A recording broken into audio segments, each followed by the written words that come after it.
Hi everyone, this is Miguel from Citizens Advice in Oldham, and I work for the housing team. And today we are going to take you through a Section 21 notice, since we have seen that they have increased in numbers because landlords now can serve you with these notices and just give you 2 months notice. So it's really important that the landlord fulfill some obligations before they serve you with this notice.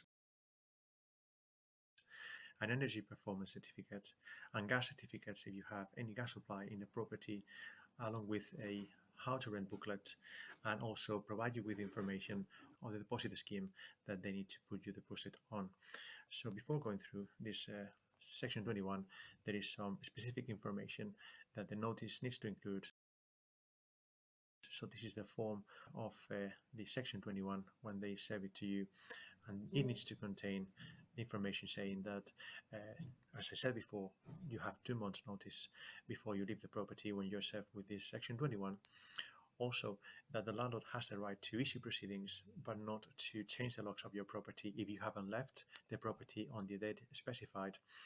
So if the locks are changed on that date, it will mean that the eviction has been unlawful, and you can apply to the court to get back to the property. And also it includes some information about the breathing space if you have struggled with that in the last few months due to COVID. And also it includes some information about some agencies that you can contact if you have any questions about these notices. So the relevant information that needs to include is, first of all, the landlord needs to include your full name, and also if you are a joint tenant, it needs to include the names of both tenants.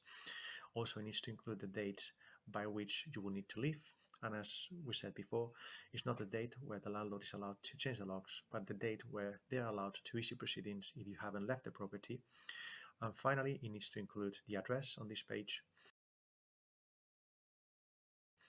And on the next page, we can see as well that there is some relevant information, and again, that the landlord needs to give you 2 months notice from the date that you are served with the Section 21, and also that the landlord needs to issue proceedings in a maximum of 6 months from the date where you are served with the notice. Otherwise, this Section 21 will be invalid.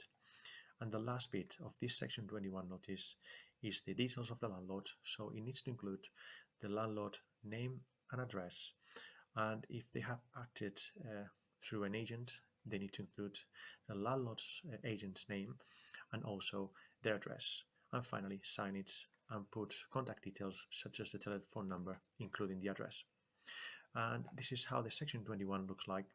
And as I said at the beginning of this video, if you have any questions about these notices, please do not hesitate to contact our advice line, and they will put you through the housing team.